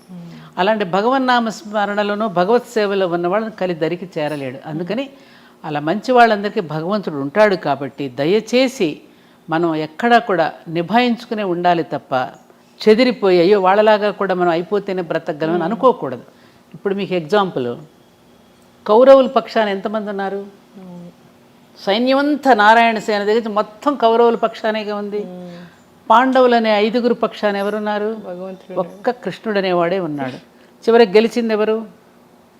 పాండవులేగా. నీతిగా నిజాయితీగా పాండవుల్లాగా బ్రతికితే శ్రీకృష్ణుడు అనేవాడు మన పక్కన ఉంటాడు. ఈ ధైర్యంతో మనం బ్రతికేస్తే ఎప్పటికైనా విజయం మంచి వాళ్ళకే. అది ఆ తత్వం మనకు బోధపడాలి అంటే సద్గోష్ఠి, సద్గ్రంథ పఠనము, సత్సాంగత్యము, సత్పురుషుల యొక్క కలయిక ఇవన్నీ ఉంటే ఆ ధైర్యంతో మనం బ్రతికేస్తాం. ఉన్నంతలో హాయిగా బ్రతకగలమమ్మ మనం. 1 ఎకరం పొలం పెట్టుకుని, ఒక ఆవునో ఒక గేదెనో పెట్టుకుని ఇంత కూరగాయల దొడ్లోనే పండించుకున్న జీవితాలు ఎంతమంది బ్రతకలా మన పూర్వీకులు. ఇప్పుడు కూడా మనం బ్రతకగలం. పల్లెలన్నీ వదిలేసి వచ్చేసాం, పొలాలన్నీ ఎవరికో ఇచ్చేసాం, పొలాలన్నీ ప్లాట్లు వేసేస్తున్నారు, పాటలు పడుతున్నారు. మరి మన జీవన విధానం మార్చుకోకుండా కష్టాలు ఎవరో పెడతాం ఏంటమ్మా? కష్టాలు మనకు మనం తెచ్చుకుంటున్నాం తల్లి. తృప్తి అనేది మన జీవితాలకి లేకపోవడం వల్ల వస్తున్న తిప్పలే ఇవన్నీ. తృప్తిగా మనం బ్రతకగలం. 4 చీరలు పెట్టుకుని కూడా హాయిగా బతకగలం. వెనకటి రోజుల్లో కట్టుడు చీరలు 2, దాపుడు చీరలు 2 ఉండే. ఎక్కడైనా ఫంక్షన్కి వెళితే ఆమనో ఏమన్నాడు కట్టుకుని వెళ్ళారు. పిల్లలకి పెళ్లి కూతుర్లు చేస్తే కూడా పాత వాళ్ళ చీరలు కట్టి పెళ్ళిళ్ళు చేశారు. ఆ నగలు కూడా పెద్దవాళ్ళు ఎవరైనా పెట్టి చక్కగా పని కానిచ్చేసేసి కాపురాలు హాయిగా నిలబడ్డాయి. ఇప్పుడు పెళ్లి చీరే లక్షల్లో కడుతున్నారు. ఆడపిల్ల తల్లిదండ్రులకి అప్పులే మిగులుతున్నాయి. అది జీవితాంతం తీర్చలేనప్పుడు ఇంటి నిండా ఆ పెళ్లి ఆల్బమ్లు ఉంటున్నాయి. మళ్ళీ రెండో పెళ్లి కుదిర్చి ఈ ఆల్బమ్లు ఎక్కడ తయాలో అర్థం కావట్లేదు. వాడు ఎప్పుడైనా చూశాడంటే మళ్ళీ వాడి మనసు ఏమవుతుందో, ఈ అమ్మాయి ఆల్బమ్లు చూసి వాడేమనుకుంటాడో అని ఈ ఆల్బమ్లు దాయలేక తెస్తున్నారట. మొత్తం డీరైల్ అయిందంటాను చూడమ్మా. మొత్తం జీవితం పట్టాలు తప్పిపోయిందమ్మా. మానవ జీవితం పట్టాలు తప్పిపోయి జీవైందని ఏడిస్తే ఏం లాభం? నువ్వు మళ్ళీ పట్టాలకి ఎక్కువ పెద్దలు చెప్పిన బాటలోకి మళ్ళీ వెళ్ళు, అప్పుడు నీ జీవితం బాగుంటుంది. ఎస్, ఖచ్చితంగా మన రూట్స్ మనం మళ్ళీ వెళ్ళాలి. పైగా జీవన విధానం ఎలా ఉంటే బాగుంటుందో అని చెప్పినటువంటి పుణ్యభూమి, జ్ఞానభూమి మన దేశమే. విశ్వగురు స్థానంలో ఉండి ప్రపంచానికి తెలియజేసింది. చాలామంది అవి తీసుకుని ఆచరిస్తున్నారు విదేశాలలో. మనం ఆచరించటలా. మనలాగా తిండిని పోగు చేసుకుని పిల్లల కోసం ఆస్తులు పెట్టి అట్ట చేయరు అక్కడ దేశాల్లో. ఉన్నంతలో పని చేస్తారు, వీకెండ్స్కి వెళ్తారు, ఎంజాయ్ చేస్తారు, చక్కగా పద్ధతిగా పని చేస్తారు, చక్కగా అందరినీ పలకరించుకుంటారు, హ్యాపీగా ఉంటారు వాళ్ళు. అందులో కొన్ని వాళ్ళు తీసుకుని ఆచరిస్తున్నారు, హ్యాపీగా ఉన్నారు కదా వాళ్ళంతా. ఇప్పుడు మన దాంట్లోకి వచ్చేస్తున్నారు. ఇస్కాన్కి వెళ్ళండి, జగన్నాథ రథయాత్రలు పాల్గొంటున్నారు, బ్రహ్మాండంగా సంగీతాలు పాడుతున్నారు, డాన్సులు వేస్తున్నారు. శ్రీకృష్ణ మనం కూడా చదవనంత అందంగా రుద్ర నమ్మక చమకాలు చదువుతున్నారు. భారతీయతను ప్రేమిస్తున్నారు ప్రపంచ దేశాలలో. ఆనాడు వివేకానందుడు చెప్పినటువంటి వాణి ఇంకా ఆగల, అది ఇంకా మొగుతూనే ఉంది ప్రపంచ దేశాల భారతదేశం యొక్క గొప్పతనాన్ని. మరి మనం ఎందుకు తెలుసుకోవట్లేదు? చిన్న చిన్న దానికి తగువలు, మత గొడవలు, కుల గొడవలు ఏమిటివన్నీ? కులాల మధ్య మతాల మధ్య చిచ్చు పెట్టుకుని మనం ఇప్పుడు ఈ మధ్య మళ్ళీ స్టార్ట్ అయింది. ఒకటమ్మా, ఏం చెప్తున్నాడు అనుకున్నప్పుడు ధర్మం గుర్తుకొస్తుందమ్మా. ఎవరు చెప్తున్నారు అన్నప్పుడు మతం గుర్తొస్తుంది. అలా వ్యక్తుల పేర్ల మీద మతాలు పెట్టేసి మధ్యలో చిచ్చులు పెట్టేసి ఎవరి ఇంటర్ప్రిటేషన్స్ వాళ్ళు ఇచ్చేస్తున్నారు, ఎవరి నిర్వచనాలు వాళ్ళు చెప్పేసి గందరగోళం సృష్టించేస్తున్నారు. ఏం చెప్పాడు అనేది ధర్మం, ఎవరు చెప్తున్నారన్నప్పుడు మతం పుట్టింది. మనది సనాతన ధర్మం, ఎటర్నల్ ధర్మ. అది సృష్టిలో ఉన్న ధర్మమే మానవ ధర్మం. ఈ మనిషి అనేవాడు విశ్వానికి ఒక నమూనాగా నిలిచాడు. విశ్వంలో ఏదుందో మానవుడి దేహంలో కూడా అదే ఉంది. బ్రహ్మాండంలో ఏదుందో పిండాండంలో అదే ఉంది. ఆ బ్రహ్మాండానికి పిండాండాన్ని శృతి కలుపుకొని జీవిస్తే నీ జీవనం బాగుంటుంది అని ఒక ముక్కలో చెప్పారు. దీనికి ఇన్ని గ్రంథాలు అక్కర్లేదు, ఇంత థీసిస్లు అక్కర్లేదు, ఇన్ని పిహెచ్డీలు అక్కర్లేదుగా. దీనికి ఎవరి నిర్వచనాలు వాళ్ళని చెప్పేసేసుకునేసరికి రకరకాలు పుట్టేసి అబ్బో నానా గందరగోళంగా ఉంటుంది. ఇప్పుడు టెంపుల్స్ ధ్వంసం చేసేంత వరకు వస్తుందిగా. వచ్చేస్తా పిచ్చి, ఎవరికి వాళ్ళు చేసేసుకోవటం. ఎవరు చేస్తున్నారో తెలియదు, ఎందుకు పుట్టిస్తున్నారో తెలియదు. అథవా ఎందుకని ఈ సనాతనం అనేటటువంటి ఎటర్నల్ ధర్మ, ఈ వేదం అనేది అపౌరుషేయం. ఇది ఎవరు సృష్టించింది కాదు, ఎవరు రాసింది కాదు, వ్యక్తులతో వచ్చింది కాదు. ఇది ఎప్పుడు సనాతనమే. ఇది ఎవరు ధ్వంసం చేయగలిగింది కాదు అసలు. హిమాలయాలను ఎవరైనా పెకలించి వేయగలరా? అలాంటిదే ఇది కూడా, ఎవ్వరూ పెకలించలేరు. అలాంటి సనాతనమైన నిత్యనూతనమైనటువంటిది ఈ ధర్మాన్ని ఎవరు ఏం ఇవన్నీ మనుషులు చేసే పిచ్చి కోతలు, పిచ్చి మాటలే తప్ప ఎవరు ఏం చేయలేరు దీన్ని. అటు నుంచి ప్రపంచం మొత్తం ఇటువైపుకు చూస్తోంది. ఇప్పుడు ఇక్కడ మనం కొట్టుకుంటున్నాం. ఈ సమయంలో వాళ్ళు మనల్ని దీంటి మనమందరం అటు వెళ్ళి ఇదే నేను అమెరికా వెళ్ళినప్పుడు ప్రిన్స్టన్ యూనివర్సిటీ, ఐన్స్టీన్ అక్కడే కదా, ప్రిన్స్టన్ యూనివర్సిటీకి ప్రొఫెసర్ డాక్టర్ బిఎం గుప్తా గారు వెళ్ళినప్పుడు ఐన్స్టీన్ కలవడానికి వెళ్ళాట. ఐన్స్టీన్ కలవడానికి వెళ్ళినప్పుడు ఐన్స్టీన్ ఈయన్ని సంస్కృత భాషలో ఆహ్వానించాడు. ఆహ్వానిస్తున్నప్పుడు పాపం ఈయనకి ప్రతిస్పందన చెప్పలేకపోయాడు సంస్కృతంలో. ఆయన ఆశ్చర్యపోయి భారతదేశంలో నుంచి సంస్కృతానికి మూలమైనటువంటి భారతదేశం వచ్చినటువంటి మీరు సంస్కృతంలో మాట్లాడలేకపోవడం ఏమిటి? రండి, నా లైబ్రరీలో అన్ని సంస్కృత గ్రంథాలు ఏమున్నాయి, భగవద్గీత ఉంది, వాటిని బట్టే కదా నేను ఇవన్నీ కూడా కనుగొనగలిగానని అన్నాడట. అట్లా ఇవాళ ప్రపంచ దేశాలన్నీ కూడా భారతదేశాన్ని కొనియాడుతూ మేము అన్ని సనాతన ధర్మైన గ్రంథాల నుంచి తీసుకునే బాగుపడ్డామని వాళ్ళే చెప్తున్నప్పుడు మరి మనం ఇక్కడ ఇలా కొట్టుకుంటుంటే ఎలా? అవును. న్యూటన్ ఏమన్నాడు? నేను నా పూర్వీకుల భుజాల మీద నుంచే నేను అంత దూరం చూడగలిగాను అన్నాడు. ఇవి మన పిల్లలకి అటువంటి ప్రేరణని ఇవ్వాలమ్మా. అనవసరపు ఈ చదువుల్లో కూడా తీసేయవలసిన కలుపు మొక్కలు చాలా ఉన్నాయి. ఆ కలుపు మొక్కలన్నీ ఏరేస్తేనే ఈ విద్యార్థి అనే వృక్షం బాగా ఎదుగుతుంది. ఆ విద్యార్థి అనేటటువంటి మొక్కను ఎదగాలి అంటే ఆ చుట్టూ వేసే ఎరువు ఎటువంటిదై ఉండాలి? మంచి ఆలోచనలు, జాతీయ భావన, దైవభక్తి, ఇవన్నీ పెంపొందించకపోతే ఏమవుతుంది? విద్యార్థి దశలోనే వాడికి మతద్వేషము, కులద్వేషం రేపెత్తిస్తున్నారు. అది చెప్పకపోతే ఇది ఎక్కువైపోతుందిగా. మరి వీటిని గురించి మనం ఎందుకు పెద్దలైనటువంటి వాళ్ళు, విద్యావేత్తలు, మేధావులు పట్టించుకోవాలి కదా, ఇవన్నీ చేంజ్ రావాలి అసలు. అందుకనే నేను విద్యార్థి లోకంలో ఎక్కువగా గడపడానికి ఇష్టపడతాను లక్ష్మి. ఎందుకంటే ఆ వయసులో కనుక పిల్లలకి కనుక మనం మనసులో కనుక ముద్ర వేస్తే జీవితంలో ఎప్పటికీ మర్చిపోలేరు వాళ్ళు. అక్కడి నుంచే మనం మొదలవ్వాలి. మాకు చిన్నప్పుడు అదే కదా బీజం పడింది. అవును. 1వ తరగతి నుంచే మాకు పలకా బల్పం తీసుకున్న ఆ ఈ అని రాసినప్పుడే ఆ అమ్మ, ఆ ఆవు, ఈ ఇల్లు, ఈ ఈశ్వరుడు, అక్కడే ధర్మార్థ కామ మోక్షాలకు ప్రతీకలే ఆ ఈ. ఆ అంటే అమ్మ ధర్మం, ఆ అంటే ఆవు జ్ఞానం, ఈ అంటే ఇల్లు కామం. అర్థం అంటే కదా, ఆవు ఉంటేనే కదా మనకు అర్థం, డబ్బులు వచ్చేది, సంపదనిచ్చేది ఆవే కదా. ఈ ఇల్లు అంటే అక్కడి నుంచే కదా మన కామ్యకర్మలని చేసేది, ఇంటి దగ్గర నుంచే కదా. తర్వాత ఈ అంటే ఈశ్వరుడు, మోక్షం ఇచ్చేది ఈశ్వరుడు. ఈ భావనతో మనం మొట్టమొదటి విద్యాభ్యాసం అక్కడి నుంచి మొదలు పెట్టించారు. A for apple, B for bread వచ్చేసింది కదమ్మా. అవును. యాపిల్ తినడం, బ్రెడ్, సి క్యాట్, డాగ్, మరి వీటితో నేర్పించేసేస్తే తిండి కోసమే ఉద్యోగం అనేటటువంటి చదువు అనేటటువంటి బ్రెడ్ అండ్ బటర్ కోసమే చదువుతున్నాం అనేది వచ్చేసింది. కాబట్టి వాళ్ళెవరో అంటగట్టి వెళ్ళిపోయినటువంటి వాటిని ఎప్పటికైనా తుడిచిపెట్టి మనదైనటువంటి విధానం, మన ఋషులు ఏదైతే ఇచ్చారో ఆ విధానాన్ని మనం అనుసరించి ఇకనైనా మనం మారితే, ఇకనైనా మారుదాం, యుగం మారుతుంది. అంటే మనం మారుదాం, యుగం మారుతుంది. ఖచ్చితంగా మార్పు అనేది. సాదాగా జీవిద్దాం, ఉన్నతంగా ఆలోచిద్దాం. అందరం యోగులు కానక్కర్లా, నిరుపయోగులు కాకుండా ఉంటే చాలు అనేది మన ఎజెండా. ఎస్, ఖచ్చితంగా మ్యామ్. చివరిగా ఒక ప్రశ్న, అంటే ఇప్పుడు ఉన్న ఆహారపు అలవాట్లు చూస్తే పిజ్జా, బర్గర్, మొత్తం జంక్ ఫుడ్, లేదా ఆన్లైన్ ఆర్డర్లో మిడ్ నైట్ బిర్యానీలు అన్నీ తింటూ ఉన్నారు. అసలు వీటన్నిటిని చూస్తే ఏమనిపిస్తుంది మీ మనసులో? ఇప్పుడు పిల్లల తల్లిదండ్రుల మీద తిరగబడుతున్నారు, ఉద్రేకాలు. వాళ్ళకి వెంటనే ఇన్స్టెంట్గా వాళ్ళకి ఇవ్వకపోతే పేరెంట్స్ని తిట్టడము, పేరెంట్స్ మీద తిరగబట్టని చూస్తున్నాగా. అవును. కారణం ఏమిటి? ఎవరో చేసినటువంటి పదార్థాలు, రకరకాల ఆలోచనలతో చేసినటువంటి వంటకాలు, తినకూడనటువంటి ఎప్పుడెప్పుడో నిలవ ఉన్న పదార్థాలు, బ్యాక్టీరియా ఇచ్చిన పదార్థాలు అర్ధరాత్రి పూట తింటున్నారు. అర్ధరాత్రి ఎవరు తింటారు? రాక్షసులు తింటారు, నిశాచరులు అంటారు. అప్పుడు రాక్షసులు సంచరించేటటువంటి సమయం. అప్పుడు తీసుకునేటువంటి ఆహారం ఏమవుతుంది? మన ఆహారం, తినే ఆహారం మన మనసుకు చేరుతుంది. మనం తినే ఆహారం మనసుకు కూడా చేరుతుంది. సంబంధం ఉంది మనసుకి తినే ఆహారానికి.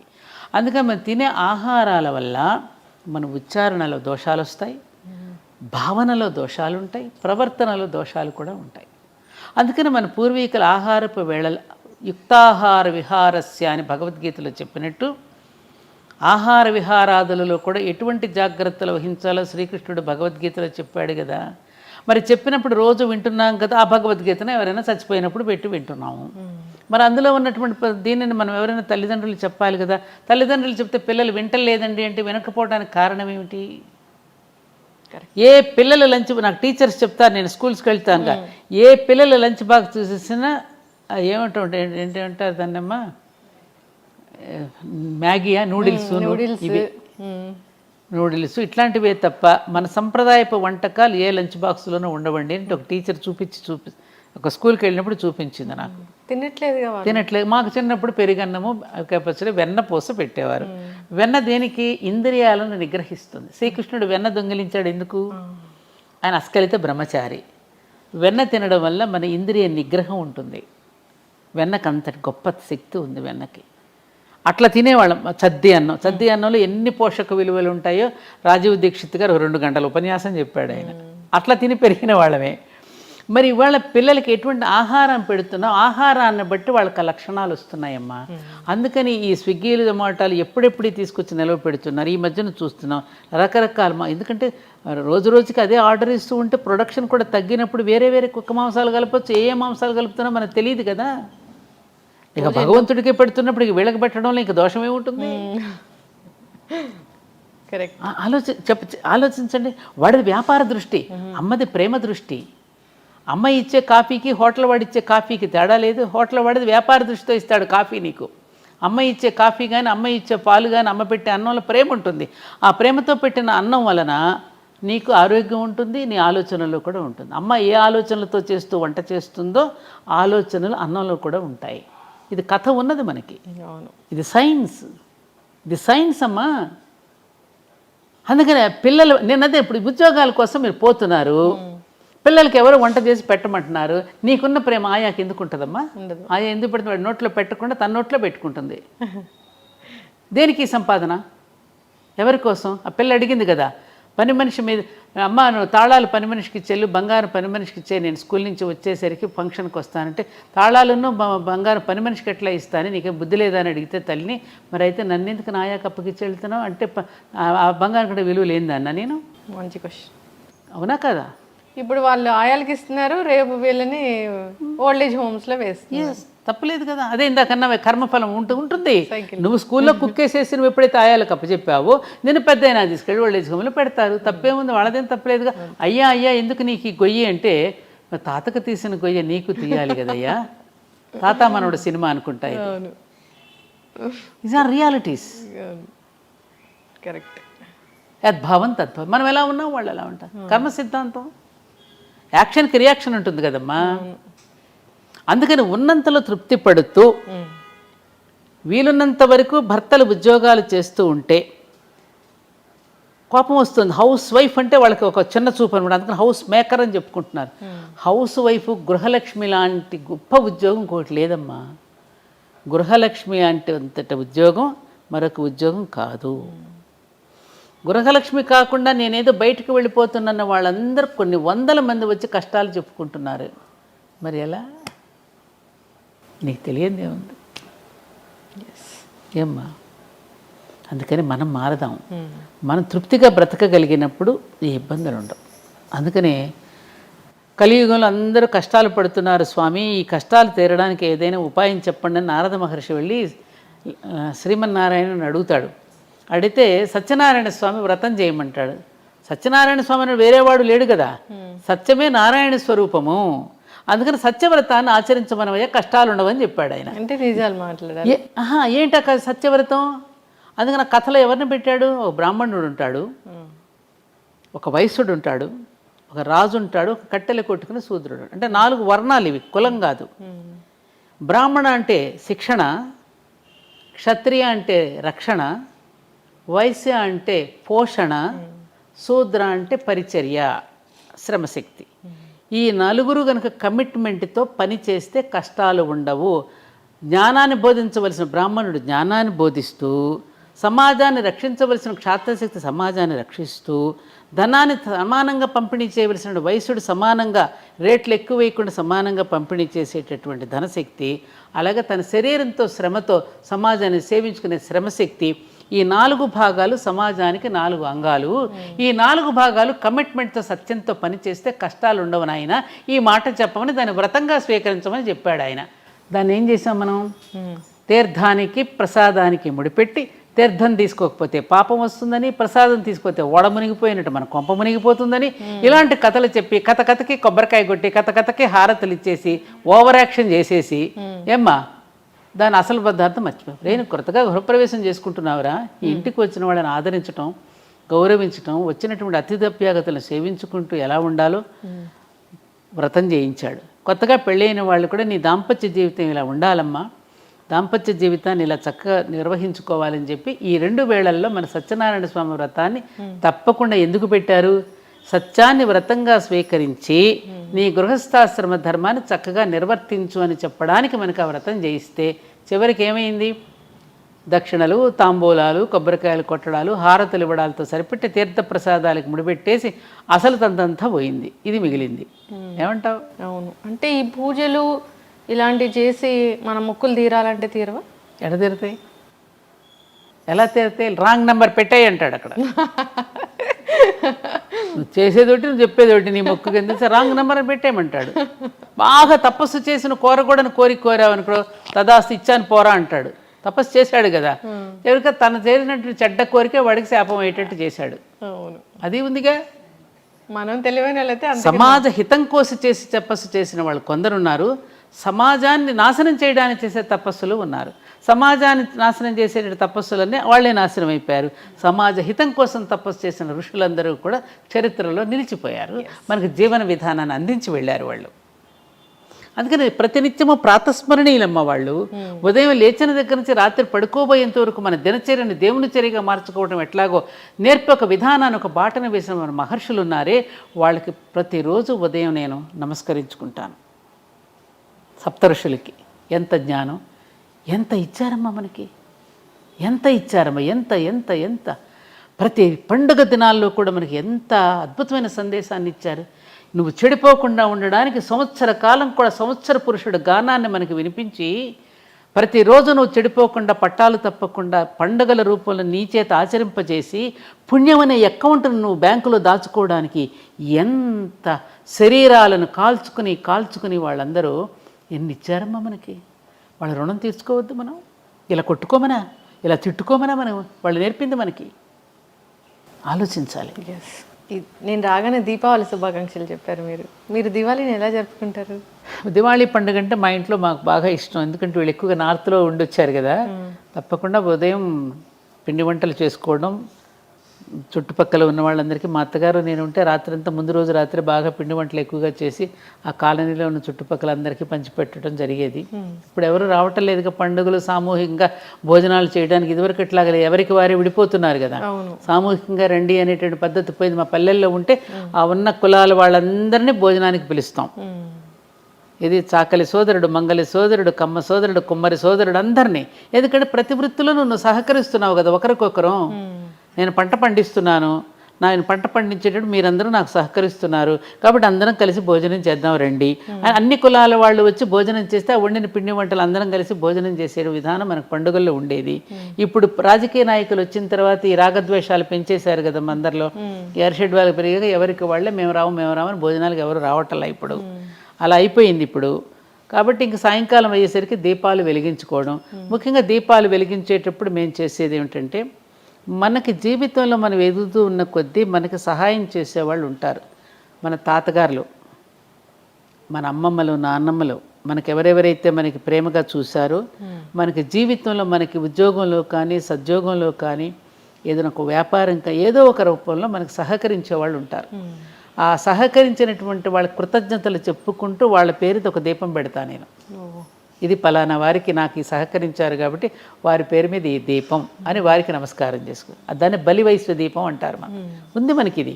ముందు రోజున పెడతారు, బలి దీపాలను పెడతారు. ఆ చనిపోయిన వాళ్ళందరినీ గుర్తు చేసుకుంటూ వాళ్ళ పేరు మీద ఒక దీపం వెలిగించుకోవడం, అలా దీపాలు పెట్టుకోవడం. ఇంకా సాయంకాలం పిల్లలంతా వస్తే అందరం కలిసి కాసేపు ఏదో చిన్న చిన్న టపాకాయలు వెలిగించుకొని, దీపాలు వెలిగించుకొని అందరం కలిసి భోజనం చేయడం. ఇంతకన్నా అందరూ కూడా అలాగే చేసుకోవాలని. ఎవరైనా అంతే కదా, వచ్చేసి పెద్ద పెద్ద సౌండ్లు, పెద్ద పెద్ద అబ్బా వద్దమ్మా. అది ఆ శబ్ద కాలుష్యం అనేది చాలా ప్రమాదకరం. నేను చెప్పినా కూడా వినడం లేదు. మొన్న కూడా మా దేవాలయంలో వద్దు బాబు మీరు చెప్తే వినండి రా బాబు అంటే అంత పెద్ద పెద్ద బాంబులు ఆ మహిషాసురుడి దహనానికి. అది ఎంతమంది, కొంతమంది చుట్టుపక్కల వాళ్ళు కాస్త హార్ట్ పేషెంట్స్ కూడా ఉంటారు, వాళ్ళని కూడా మనం దృష్టిలో పెట్టుకోవాలి కదా. మన సరదాలు ఇతరులకు ఇబ్బంది పెట్టకూడదు. చెప్పినా వినే స్థితిలో లేరు. నేను ఎన్ని చెప్పినా మనం తీసుకొచ్చి అన్ని బాంబులు పెట్టేశారు. భయంకరం, పెట్టకూడదు. విష్ణు చక్రాలు, భూచక్రాలు, తారాజువలు, మతాబులు, చిచ్చుబుడ్లు అవి ఇష్టం, కళ్ళకు చూస్తానికి ఆనందంగా ఉంటాయి. అలాంటివి వెలిగించుకుంటే బాగుంటుంది. ఖచ్చితంగా అమ్మ, చాలా చక్కటి విషయాలు చెప్పారు. ఆచరించాలని కోరుకుందాం, అందరూ హాయిగా ఉండాలని కోరుకుందాము. సో ఇంకా నాకు చాలా డౌట్స్ ఉన్నాయి. ఈ సిరీస్ అనేది కంటిన్యూ చేయాలని నేను కోరుకుంటున్నాను. మీరు నాకు ఆచరిస్తున్నారు లేదు, ఇంకా సమాజంలో చాలామంది ఇంకా అటువంటి వాళ్ళు ఉన్నారు కాబట్టి ఇంకా సమాజంలో మనం బ్రతకగలుగుతున్నాం. లేరని నేను అనడంలా, ఉన్నారు ఇంకా ఎందుకంటే ఈ దేశం చెడిపోతే ప్రపంచానికి దిక్కు ఉండదు. అందుకని ఏ కొంచెం చెడు వచ్చినా కూడా ఆందోళన పడతాం మనం. అమ్మో ఈ మాత్రం చెడు కూడా భరించలేదు ఈ దేశం. ఇది ఆర్యావర్తనం అనే పుణ్యభూమి. ఆర్యావర్తనం అంటే ఏమిటి? ఆర్యులంటే వేరే ఎవరో కాదు, శ్రేష్ఠులు. శ్రేష్ఠులందరూ పుట్టినటువంటి భూమి ఇది. ఆర్యులందరూ వర్తించిన భూమి అంటే శ్రేష్టమైనటువంటి ఒక నోబుల్ పర్సన్స్ వర్తించినటువంటి భూమి. కాబట్టి ఇటువంటి భూమిలో చెడు అనేది ప్రవేశిస్తే ఇది ప్రపంచానికి కూడా మంచిది కాదు. ప్రపంచానికి కూడా దిక్సూచి మనమే కాబట్టి, ప్రపంచానికి కూడా జ్ఞానాన్ని అందించిన జ్ఞానభూమి కాబట్టి, ఆ మాత్రం చెడు వచ్చినా భరించలేనటువంటి భూమి కాబట్టి ఇలా ఆందోళన పడుతున్నాం. కానీ ఇంకా ప్రపంచంలో చాలామంది మంచి చేస్తున్నారమ్మా. మానవత్వం అనేది మహానుభావుడు. మన నిజంగా నేను అశ్రుతర్పణం నీ ఛానల్ ద్వారా టాటా గారు మహానుభావుడు. ఈ దేశం పట్ల కృతజ్ఞతతో ఆయన చేసి వెళ్ళినటువంటి మంచి పనులు, ఆయన జీవించిన ఇల్లు కూడా లేకుండా జీవించినటువంటి గొప్ప మహానుభావుడు కూడా మరి మన దేశంలో పుట్టి మనకి ఎంతో చేసినటువంటి జంషెడ్జీ టాటా దగ్గర నుంచి ఇప్పటి ఉన్నటువంటి ఈ టాటా దగ్గర వరకు మనందరం గుర్తుపెట్టుకోవాల్సినటువంటి వ్యక్తులు మన దేశంలో చాలామంది ఉన్నారమ్మా. కలాం గారి దగ్గర నుంచి ఎంతోమంది, వివేకానందుడు, వీళ్ళందరూ పుణ్యులు జన్మించినటువంటి జన్మభూమిలో పుట్టాం, మనం ఉన్నాము. కాబట్టి తప్పకుండా మన దేశం మళ్ళీ ప్రపంచానికి ఆదర్శంగా ఉంటుంది. ఈ తప్పులన్నింటినీ సరిదిద్దుకోవడానికి శక్తివంతమైనటువంటిది అన్నింటికంటే మీడియా. కాబట్టి మళ్ళీ దాన్ని చెడగొట్టినా బాగు చేసినా రెండు మీడియా చేతిలోనే ఉంది. కాబట్టి అటువంటి మీ మాధ్యమాల ద్వారా మంచి విషయాలను ఎక్కువగా ప్రసారం చేస్తూ ఉంటే అందరూ మంచి వైపే తప్పకుండా మళ్ళుతారు. ఖచ్చితంగా అమ్మ, మేము కూడా తూచా తప్పకుండా ఆచరిస్తాము. మంచి I dream it, I dream, నేను కలగంటాను. ఓకే, చక్కటి ఇన్ఫర్మేషన్ మ్యామ్, ధన్యవాదాలు. నమస్కారం లక్ష్మి, చాలా సంతోషం అమ్మా.